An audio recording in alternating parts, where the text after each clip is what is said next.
First party হচ্ছে producer, second party হচ্ছে director. এই তিনটা সংগঠন যখন একসঙ্গে কাজ করবে, এই কাজগুলো যে ছোট ছোট যে জটিলতাগুলো আছে সেগুলো খুব দ্রুত সমাধান করা সম্ভব। অভিনয় শিল্পী সংঘের পক্ষে একক প্রচেষ্টায় কর্মঘণ্টা নির্ধারণ, বিভিন্ন যে সুযোগ সুবিধাগুলো এনশিওর করা, এটা খুবই টাফ হয়ে যায়। সেই জন্য ঐক্যবদ্ধ চেষ্টা করাটা জরুরি। আমাদের অভিনয়কে পেশা হিসেবে রাষ্ট্রের স্বীকৃতি, তারপর শিল্পী কল্যাণ তহবিল এটা চালু করতে হবে পুরোপুরি।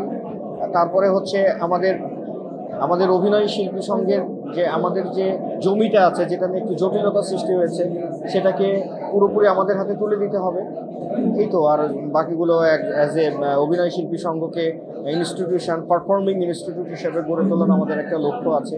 পাশাপাশি আমরা অভিনয় শিল্পী সংঘকে একটা সমবায় সমিতির মতো একটা অ্যাক্টর সিকিউরিটি ভিলেজ নামে আমরা একটা প্রকল্প করতে চাই। অভিনয় শিল্পী সংঘের পক্ষ থেকে সদস্যদের ক্ষুদ্র ক্ষুদ্র জমানো অর্থে আমরা একটা বৃহৎ আকারে যেখানে আমরা বাসস্থানে নিশ্চিত করতে পারি শিল্পীদের, যেখানে আমরা বাণিজ্যিকভাবে শুটিং হাউস হিসেবে ভাড়া দিতে পারি। অনেক বড় বড় চেষ্টা, আবার ছোট ছোট চেষ্টা, ঐক্যবদ্ধভাবে এগিয়ে যাওয়াটা হচ্ছে সবচেয়ে জরুরি।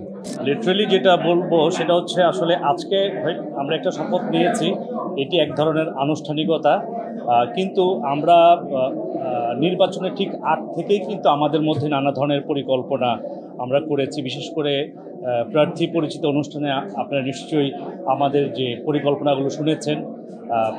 এই ধরনের অসংখ্য পরিকল্পনা আসলে অনেক আগ থেকেই যারা বিশেষ করে প্রার্থী হয়েছেন তারা সবাই সংগঠনপ্রেমী, সংগঠনকে ভালোবাসেন, সবার মনের গভীরে এই সংগঠনের সুন্দর আগামীর জন্য নতুন নতুন ভাবনা পরিকল্পনা নিয়ে তারা এগিয়েছেন। তো এই শপথ গ্রহণের মধ্য দিয়ে সেই পরিকল্পনাগুলোকে বাস্তবে রূপদান করার একটা বৃহৎ কর্মযজ্ঞে আমরা নামার একটা কি বলা যায়, এটি এক ধরনের সনদ বলা যায়। যে পরিকল্পনাগুলো মনের গভীরে ছিল সেটি এক্সিকিউশন করার জন্য, বাস্তবায়নের জন্য আমরা এক ধরনের কি বলা যায়, যেটা বললাম যে সনদ পেয়েছি। আসলে এই অভিযোগটা আসলে একদম আমরা যারা শিল্পীদের একদম নিত্যদিনের এবং সব সময়ের এই অভিযোগটা। তো আসলে এই অভিযোগটা শুধুমাত্র অভিনয় শিল্পী সংঘের একার পক্ষে সম্ভব না। তার কারণ হচ্ছে এটি যেহেতু আন্তঃসাংগঠনিক একটি বিষয়। আপনারা জানেন এর আগের যে কমিটিগুলো ছিল, আমরা বিভিন্ন সময় সব সংগঠনকে একসঙ্গে করে আমরা চুক্তি করেছিলাম, এমইউ করেছিলাম আন্তঃসংগঠনের জায়গা থেকে। সেগুলো এক্সিকিউট করার জন্য আমরা অনেক চেষ্টাও করেছি, আমরা ফিল্ড লেভেলে কাজ করেছি। কখনো আমরা সফলতার মুখ দেখেছি, আবার কখনো আমরা ব্যর্থ হয়েছি। তো অতীতের সফলতা এবং ব্যর্থতার দুয়ের মধ্যে সেতুবন্ধন তৈরি করে এবারের কমিটি আমরা নতুন এক ধরনের কর্মযজ্ঞে ঝাঁপিয়ে পড়ব, এই অভিযোগ যেন আর কখনো না থাকে।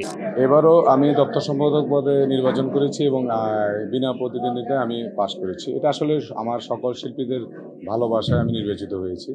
এই জন্য আমার পরিবারের সকল শিল্পীদের কাছে আমি কৃতজ্ঞ।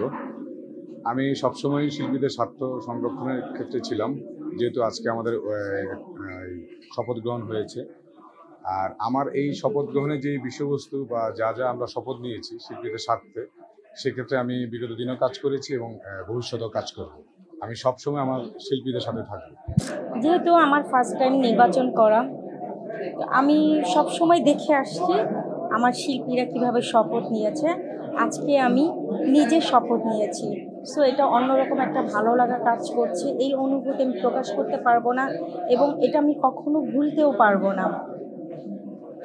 আর সামনে অবশ্যই আমার শিল্পীদের জন্য ভাববো, যে কাজটা করলে ভালো হয়, সংগঠনের জন্য ভালো হয়, এবং সব সময় আমি আমার শিল্পীদের পাশে আছি।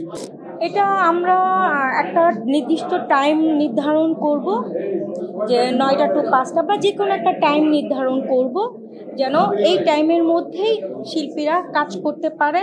এইভাবে করেই সবার একসাথে হয়েই মিলেমিশে কাজ করতে হবে। আমাদের কাছে যদিও এটা ঝুঁকিপূর্ণ ছিল, কিন্তু আমাদের কাছে ঝুঁকি মনে হয় না। কারণ হচ্ছে আমাদের কাছে মনে হয়েছে যে যদি আমাদেরকে দিয়ে আমার শিল্পী ভাই বোনরা যারা আছেন তাদের যদি একটুখানিও যদি সহযোগিতা হয়, তাহলে আমরা নিজেদেরকে ধন্য মনে করি বা পূর্ণ মনে করি। সেই জায়গা থেকে আমরা চেষ্টা করেছি সব সময় দুর্যোগ বলেন, যেটাই বলেন, সব সময় তাদের পাশে থাকতে এবং সব সময় চেষ্টা করব পাশে থাকার জন্য।